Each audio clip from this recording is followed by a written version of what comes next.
Welcome to Fight Club 24/7. My name's Johnny Rashman. Right, we've got a special guest today. What's happening? Just one sec.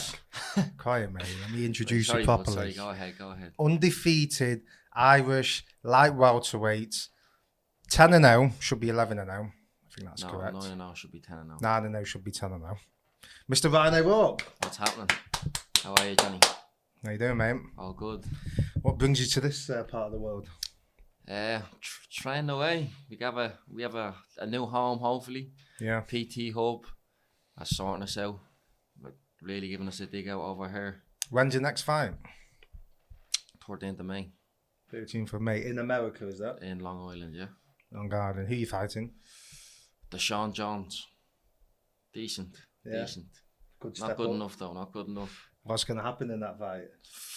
Maybe a stoppage. You got a stoppage. Was it Andrea May you stopped last time? Didn't he? Didn't he go 5 rounds with Casey Benjamin? 5 or 6 rounds with him, yeah, something like that. He gave him decent work as well, yeah. And he doesn't get finished a lot. No. Well, he stopped him the quickest that anybody's ever stopped him, so. Yeah, that's a good win. Good win. Right. AJ versus Franklin this Saturday night. Big heavyweight fight. However, didn't even know what was happening. To be fair, you're not alone in it. This is the problem sometimes when it's on the zone, it's not getting the hype. Do you feel like it's an AJ hype week? No. Do you feel it's a fight week? I didn't know AJ was fighting until you told me a couple of hours ago, to be honest. Just talking to it. So I can't tell you much about the fight. Like, Franklin's decent opponent. I'd say he's going to be slightly underrated a bit. I think he'll come in and do better than people think he'll do, but AJ will still flatten him. Did you watch the Dylan White fight, Franklin and White? No.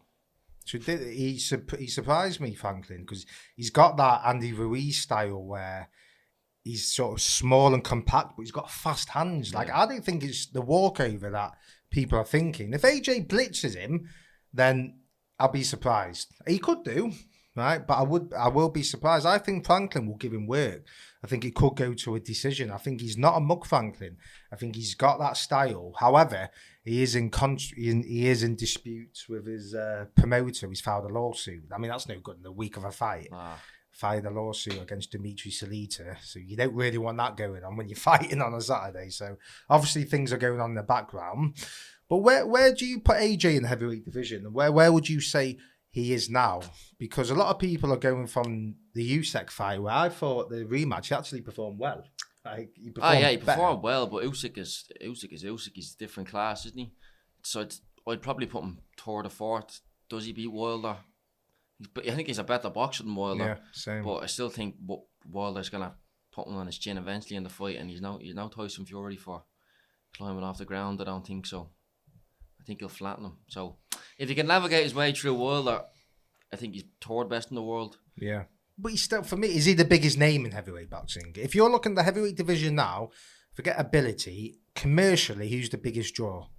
Probably AJ or Fury. So that's the biggest fight to be made. Yeah, for me. Either one of them will argue they're bigger than the other. So whoever you pick, I suppose. For me, it's AJ. AJ's the biggest star commercially. Now, Fury has bridged that gap. But when you're looking all around the world, like, Anthony Joshua is still the biggest star. I don't know. I think UK-wise, you're probably going to AJ, but worldwide, I think Fury might have overtook him now. I think so. At least cracked America. I think I disagree. I think if you look at the actual numbers of the Wilder fights, the pay-per-view numbers, did they do that well? And if you're looking at purses and Saudi Arabia, why didn't they want to make Fury? If Fury was what I looked at out is if you were walking down the street and you were to ask someone's ma or someone's dad or their grandmother who AJ is, would they know?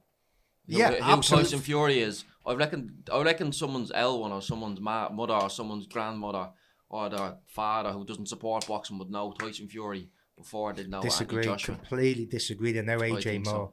So. AJ's because he's been on bigger platforms like BBC documentaries. Okay, Tyson might have, but AJ's coming from the Olympics. Think of that profile he has. If you're asking, but if you go through the American streets, they don't really care about what he's done. The American streets, I still think he's bigger than Tyson, and I do because I have to disagree with you there, Johnny. That's what I think. I think if you look at, Saudi Arabia, there's a reason they didn't want Fury and Usyk. If Fury was commercially... Now, listen, he's not far behind. He's still a megastar. But if he was as big as Joshua, Saudi Arabia would have paid for that fight. They didn't. They paid for Joshua and Usyk. They didn't want to pay for Fury and Usyk. I think that's partly due to Eddie Hearn as well. He's a man for selling a fight. I know. I think you talk to them Saudis, build them up. I really do. I think he could sell it to them. I think if Eddie Hearn was selling this Usyk Fury fight, it would be in Saudi Arabia. Listen, my mum could sell Joshua and Usyk to Saudi Arabia. It's not a hard sell. Yeah. Try and sell 2 local journeymen who no one ever heard of. He can't sell a ticket. That's what I'm more impressed with. But let's talk about Tyson Fury quickly. Let's talk about this whole, as a fighter yourself, with Usyk, what do you think happened with these negotiations? Who's to blame? What do you think? I don't know a lot about, obviously, I'm just going off what I've seen on social media and stuff like that, but personally to me it looks like Fury pulled out a fight. Maybe because he didn't think Usyk would have actually met the demands that he asked for. And I think the main factor is... Let's talk gravy here, right? Let's talk gravy. Right, it's an English word. Right. I don't know if in Ireland if they say let's talk gravy. Or let's talk it's turkey. not a commonly used phrase. It means it is on their Dame Street, isn't it? And right, so let's talk gravy, right? Was Tyson Fury worried about taking this fight on the 29th? I know fighter was scared. I don't think he was scared. I just don't think he felt he had enough time. I don't think he felt the 6 weeks was enough to prepare for Usyk. Yeah. Because he knows he's going to have to be a lot lighter on his feet. He's going to have to move a lot more, which is going to require him to be probably a hell of a lot more fit than usual. I look at the setup and the sparring partners, right? And I'm a big Tyson Fury fan, but I'm not going to let someone bullshit me. If you look at who were the sparring partners that he had for that we saw, I saw Thomas Carter. Thomas Carter, don't you? Irish heavyweight. Good prospect, but with all due respect, he ain't the man who's going to be your main sparring partner for Usyk, is he? He's probably not the ideal, he's not a carbon copy of Usyk. He's just a southpaw, you know what I mean? Southpaw heavyweight, which is difficult to come across. So I'd say Tyson Fury did find it difficult to try and bridge that gap of a moving heavyweight and one that's also a southpaw, which is very hard to do. So we never had that. He never had the sparring partners. Sugar Hill, we were told he's flown in for Tyson's camp. Sugar Hill, his trainer, said he wasn't flown in for Tyson's camp. He was there for Lawrence Okolie. So he never had a trainer. The sparring partner was Thomas Carter. You telling me that that's preparation for Usyk, an undisputed heavyweight title fight? Let's be honest, you're a boxer. You know what goes on. Are we taking the... Are we meant to believe that? Or maybe from the start, he probably knew all along that he wasn't going to take the fight. And as I said, the negotiations were probably him just putting it out there, thinking, Usyk won't accept this, so I can put that the reason down to us not fighting to that. But I think Usyk might call his bluff, and then Fury had no choice in the end but to pull out. So what I think's happened is he knew he wasn't ready for the 29th, so he put these obstacles in, the 70-30, like you say, he called his bluff. Usyk accepted it, so he's thought, right, fuck, what else can I do? Rematch clause, right? He's put the rematch clause in or whatever, he's put that obstacle in, and there would have been another one, by the way. So I think he's put these obstacles in deliberately not to fight on the 29th, because he'd be fighting, wouldn't he? Yeah. Okay, he's not fighting Usyk, cool. Who are you fighting then? Yeah, so you're not... You could have got replacement. Could have got replacement. You're in camp. You're ready to go. Frank Warren again contradicting himself 2 weeks ago. Well, last week he said Tyson's ready. He's fit. He's ready to go. People don't think he's fit. He's ready for the 29th. Did an interview a few days ago saying I didn't think he would be ready. So he's not ready for the fight, is he? He's not ready. No, he's not scared. If you're not ready to fight in the 29th, then he's definitely not ready for a heavyweight unification bill. The most damning thing for me is the fact Joe Joyce isn't fighting him, because Joyce is in camp. They're in an in-house promotion. They're promoted by the same guy. He's fighting Zhang, but that could have been scrapped. He would have taken a few quid, Zhang, to you know what I mean? Step aside or whatever. Or even if it didn't, an injury could have appeared. Whatever, like that fight could have happened. Joyce is in camp. Fury is in camp. Why aren't they two fighting on the 29th? No, great fight. Great fight. Who do you think Tyson Fury fights next? His next fight, who's it going to be against? Honestly, I could not tell you. Who would I like to see him against?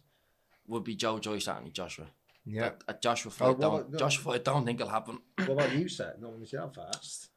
I don't think it's going to happen. Like, yeah, but would you not? I'd love to see it happen, but I don't think it will. I think I'd rather see. I would like to see Joshua Usyk or Fury Usyk, but I'd also like to see Fury Joshua just as much. Yeah, because that's still a massive fight. Yeah.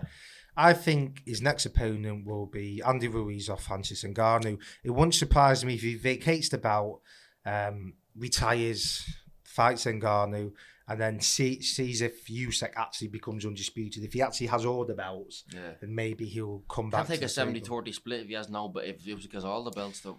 No, but in his mind, he'll do. Yeah, but that's because he didn't want the fight. He didn't want the fight, so I said 70-30. Yeah, but if now, he wants now fight, every negotiation he has with Usyk after this is going to have to be a 70-30 because that's what he feels he's worth. It depends. It depends because it depends if it's still the same scenario. He's got WBC belt, but if he vacates it and Usyk has all the belts, it's a different story. I think it's important though that there is a backlash. Now, no one's saying abuse Tyson Fury, but at the end of the day, he's played the media game for years. He's talked that much shite, and he's got away with it. Right? He's saying he's going to sell out. He's going to fight Joshua for free at Wembley. He's retiring. He's going to give money to charity. Like all these things that brings in views and content. Let's be honest, it brings numbers.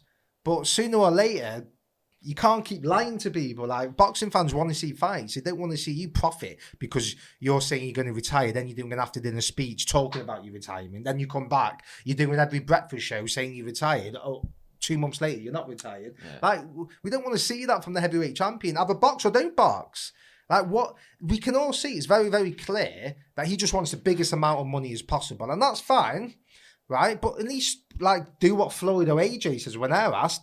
They say, I'm doing it for money. Yeah. It's not, I'm doing it. Money don't mean anything and I'm doing it for a legacy and it's not about the money. Well, it is about the money. It's quite clearly all you're interested in is nothing else apart from money. And that's fine. Yeah. Fair play. He's a smart man, though. I think he knows if he talks enough shit, people are going to be intrigued. But people also forget quick.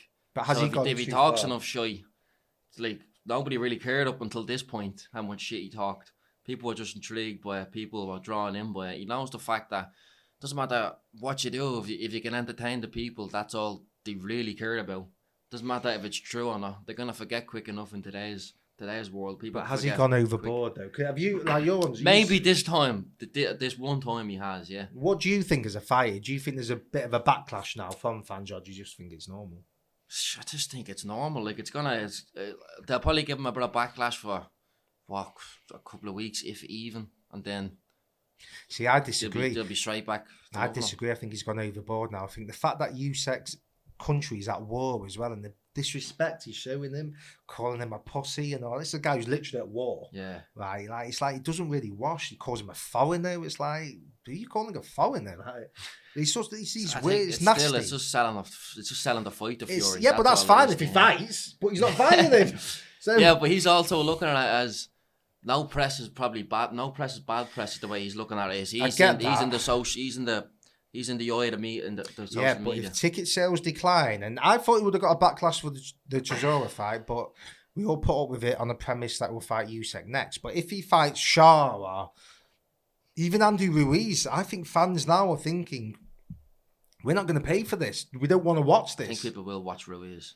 They'll watch it, but will it do I don't know. He did sell out against Chisora, but I don't know. I think there's because a lot of fans like myself who are, I wouldn't say turning, but had to be honest. Like, we can't keep letting someone talk a load of shit and there's not fight. Like, that is true, but he's like, to him, he's talking shit. But when he does eventually want to fight these people, you are going to tune in and you are going to watch. Yeah, no, it's true. Purely because of the shit he talks, and he's a great boxer. Yeah. But you don't tune into great boxers that that realistically don't talk that much shit. You know? Yeah, well, it's interesting to see what goes on. But AJ Saturday night, I'm looking forward to it. I think it's going to be a good fight. People are going, it's not sold out and all that. Oh, it is what it is. He's got a new trainer, right? Okay, people are going on about the opponent. I think it's a decent opponent. He's just lost twice. Yeah, he's lost twice to probably the best boxer of this generation. You can't fault him for coming back and taking. I wouldn't even say a handy. It's not a handy fight, but it's just it's just not a top fight, like probably top 5 in the world contender. Yeah, but he's someone he gave Dillian Wright trouble. And he's no mug, Franklin. He's not. This is a fight for me. If he just blitzes him, he'll make a statement and fair play. But I think it'll be a little bit more tricky than that. I think Franklin, what he does, he will absorb the shots well and then come back.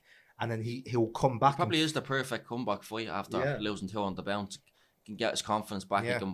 He can box again. And I don't think it's a walkover job. I don't think he's just going to go in and poleaxe him. I think if he does knock him out, it'll be later on in the fight. I think he's going to have to work for it.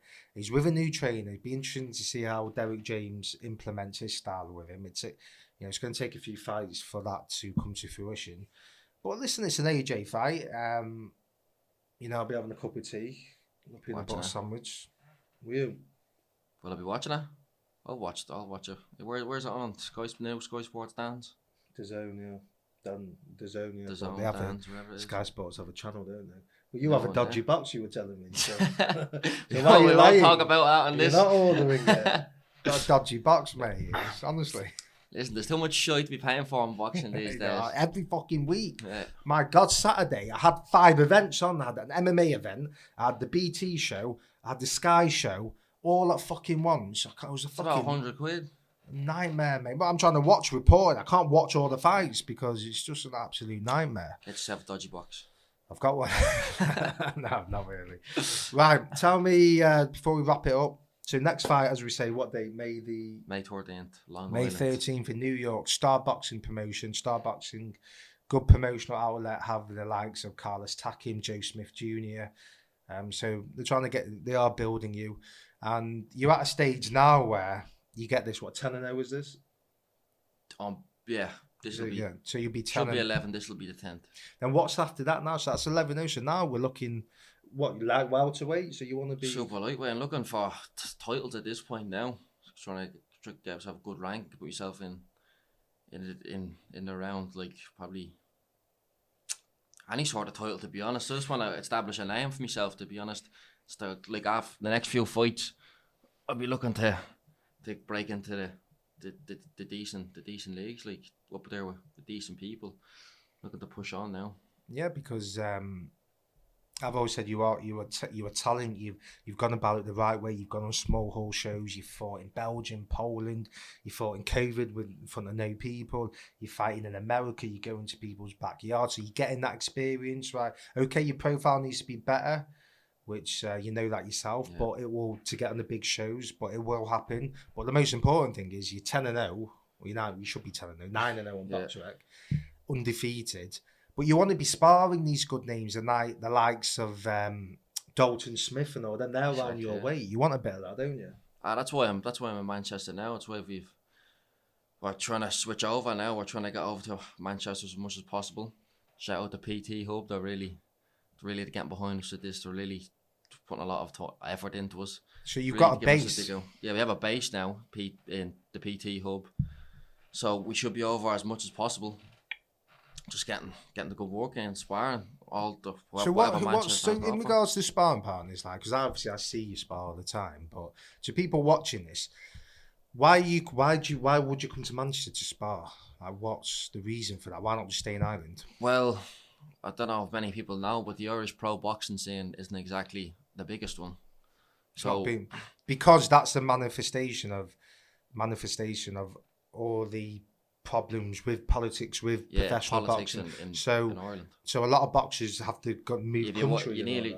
Most Irish boxers that have made some of themselves have either to move to the UK or America. So we're in the process of getting to the UK for good sparring, for training. Obviously, the pool of fighters then when you hit the UK is a lot bigger. The quality pool is a lot bigger. So you get all different shapes and sizes of different fighters. You have different levels. You have world level, British level, European level, English level. You have nearly everything you need. And so last time, for example, we go to Steve Malick's gym. It's the finest gym in.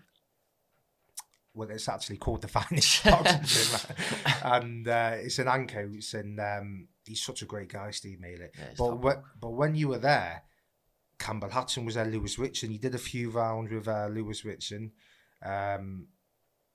You know, so you're getting those different types of fight. You can't get that in Ireland, can you? I don't think so, no, because obviously the pool is small, and then most people will eventually, if they haven't already, get up and come to the UK themselves or head over to America. So the pool's getting smaller by the day. Like, people that are looking to get somewhere, most of the time will leave Ireland. Yeah. So and also at Maylitz, Jack Rafferty's round your weight. He's a welterweight. Yeah. Liam Taylor, they're great sparring. I'm going to put this clip out. I remember you and Rafferty when you first sparred. It was one of the best spars I've seen. It was one of them where people were looking around and were like, you know, when you see a good spar, sometimes you might be training and then you look at it and then you see it's going off. And that was a good spar with you and Jack Rafferty.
So you, as I say, you look at any welterweights. Who do you spar like? What weights is it? Lightweight to welterweight? What's the heaviest and lowest you go? I'm a super lightweight myself, so it'd probably be anywhere between like lightweight and right up to like probably super welterweight. If light middleweight. Light middle there. So you're looking to spar anyone, no matter where it is. You want the Grant Smiths, the Adam Azims, all these lot. You want to get in the ring with them. Yeah, I want to test myself. I want to see what level I'm at. See what level I can get there, and the only way you can do that is by sparring and fighting the best people out there. Yeah, no, I definitely want to do that. And so as I say, so going back, so you come to Manchester to get that spar, and then do you think you see yourself long term in Manchester now? I think so. I think the plan is long term to base yourself in Manchester and work from there. And you're from Dublin, aren't you? Shout out to. Yes. Let's talk about Irish accents. You've heard my Irish accent. Oh, it's terrible.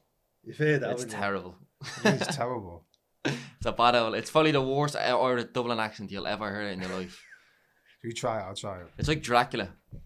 You an evil man, Ryan. You an evil man. You an evil man. Yeah, you want to keep that to yourself, John. We'll put that out. Right, Ryan, good to see you. Good seeing it. And I'll put Ryan's next fight in. I'll put in the description where it is. Follow him on social media, because I'm telling you, he's going to be on the big show soon. Right? I'm telling you now, he's learned his trade. Now he's going to the big boy stuff. He wants titles, and you'll see him on the big shows. Let me know what you think. Who wins on Saturday night, AJ or Franklin? Like, comment, subscribe. Let me know.